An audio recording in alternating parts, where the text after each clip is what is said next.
ก็พามาเฮ็ดบล็อกไปเบิง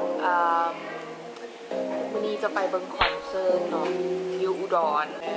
จากหน่อยเดี๋ยวถ้าคนมาครบแล้วเนาะก็จะเริ่มเดินทางกันเราพาไปเบิงว่า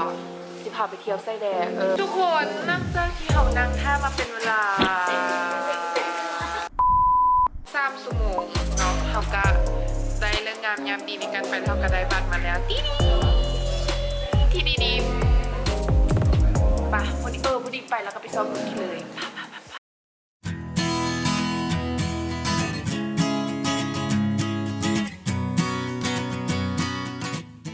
ฮัลโหลทุกคนแล้วตอนนี้เนาะหลังจากที่เขานั่งรถมา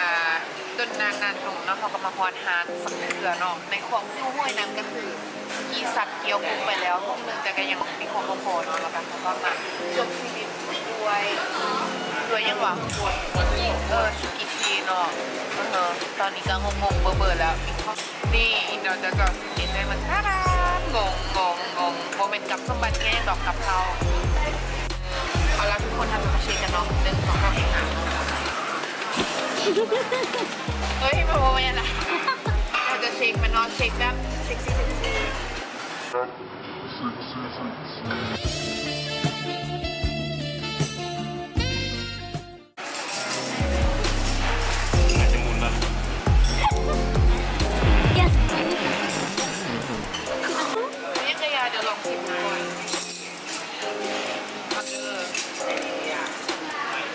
ไปกับหัวใจเขาเน้นความทำตอนนี้พอ1 2 3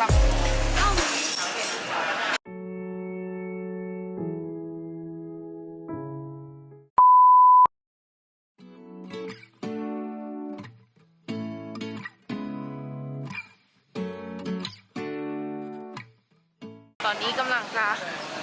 ย่างเอาเครื่องไปเอาไปห้องพักเนาะซึ่งก็ยังขึ้นตอนนี้ขออนุญาตไปอาบน้ำเปลี่ยนเครื่องเนาะแล้วก็แต่งตัวออกไปบนคอนเสิร์ตซึ่งตอนนี้เราก็มาฮอดโรงแรมแล้วไปเจอได้เมื่อกี้กินข้าวเหมือนไปเขาได้ครับ800ให้จ่ายให้จ่ายไม่คนเดียว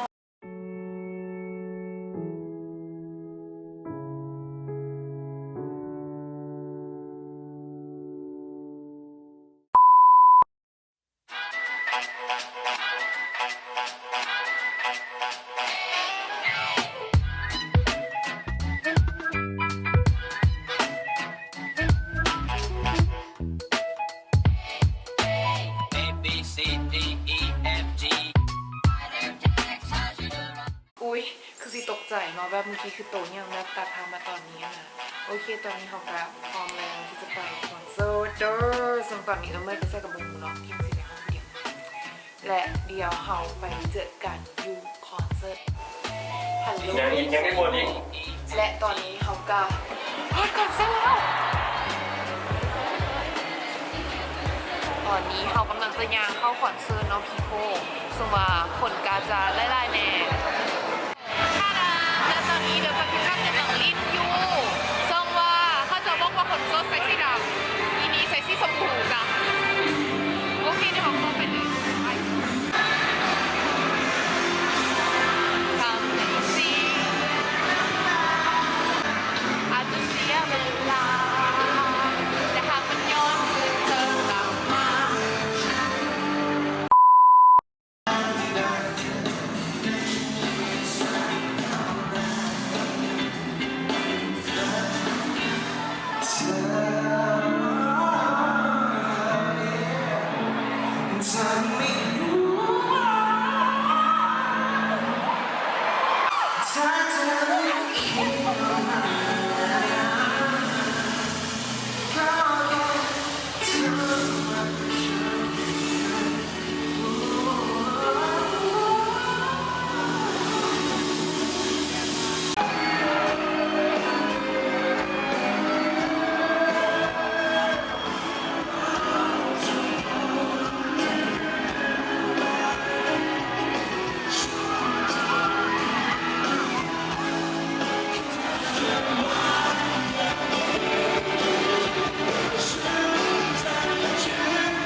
ชูมือขึ้นมา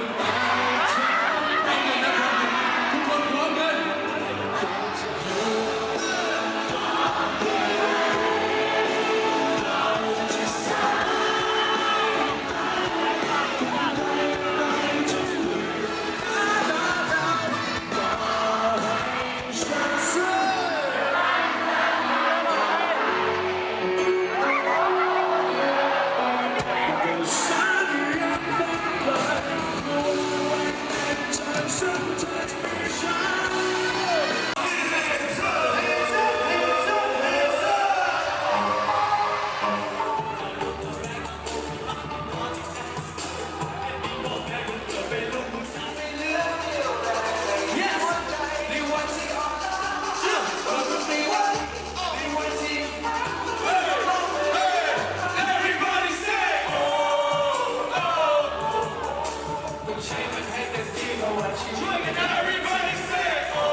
Sunday down since we were kids. Let's keep going to the top all the way to on a night like this. Like this. Say yeah, hey. Say yeah, ho. Say yeah, hey. Say.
สำหรับบล็อกซิงเกิลเฟส2019ที่อุดรเนาะก็คือมากับเด็กแก๊งอะไรวุ่นวายวุ่นมากเวอร์แบบแต่เรื่องไรหลาวอะนะโอเคซันอีกอย่างก็คือว่าอย่าลืมกดไลค์แล้วก็กด subscribe ซองแป๊บเดียวไปยังกะยา by the way ข้อปิดคลิปแต่เท่านี้แล้วก็